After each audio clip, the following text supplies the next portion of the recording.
நம்ம வந்து டிஃப்ரெண்ட்டாக வந்து இந்த வாழைப்பூ வச்சு ஒரு வடை பண்ண போகிறோம். அது கார்னு கடலைப்பருப்பு மூணையும் வச்சு ஒரு வடை மாதிரி பண்ண போகிறோம். இப்போ இதில் வந்து இந்த கார்னை வந்து மிக்ஸி ஜாரில் போட்டுக்கலாம். கார்ன் வந்து லேசாக உப்பு போட்டு அவிச்சு தண்ணி வடித்து வச்சுருக்கேன். இதில் வந்து உப்பு, வெள்ளைப்பூடு, பச்சை மிளகாய், சோம்பு மூணையும் ஒன்றா போட்டுக்கலாம். மிக்சியில் வந்து ஒரு சுற்றிட்டு வந்துடலாம். இப்போ காண பாருங்கள், இந்த அளவுக்கு வந்து ஒன்றும் பல்லும் ரெண்டாக அரைச்சிருக்கு. இப்போ இதில் வந்து கடலைப்பருப்பு போட்டுக்கலாம். கடலைப்பருப்பு போட்டு ஒரு சுற்றிட்டு வந்துடலாம். இப்போ பாருங்கள், கடலைப்பருப்பு வந்து இந்த அளவுக்கு அரைப்பட்டுருக்கு. இப்போ இதோட வந்து வாழைப்பூ போட்டு ஒரே ஒரு சுற்றினா போதும். ஈவினிங் ஸ்நாக்ஸாக இந்த மாதிரி பண்ணி கொடுங்க, ரொம்ப டேஸ்ட்டாக இருக்கும்.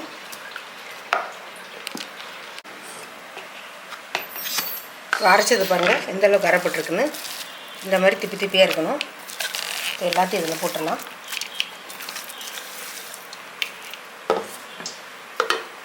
இப்போ இதோட வந்து பெரிய வெங்காயத்தை பொடிசாக கட் பண்ணி வச்சுருக்கேன். மல்லித்தலை, கருவேப்பிலை இது எல்லாத்தையும் உள்ளே போட்டுடலாம்.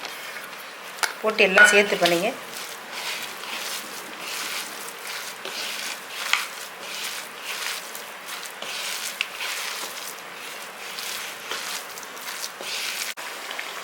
கையில் வந்து எண்ணெயை தடவிங்க. தடவிட்டு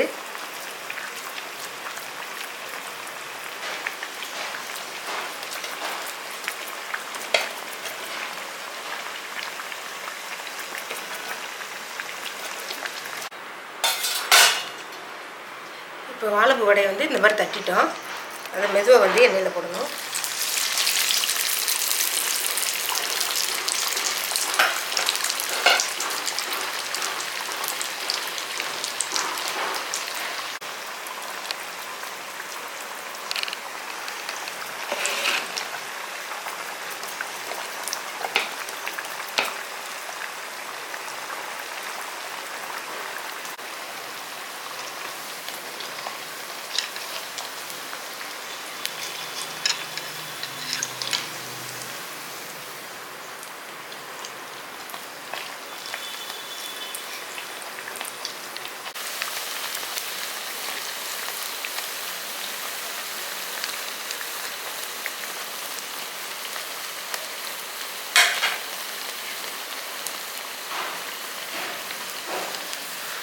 வடை வந்து சூப்பராக ரெடி ஆகிடுச்சு.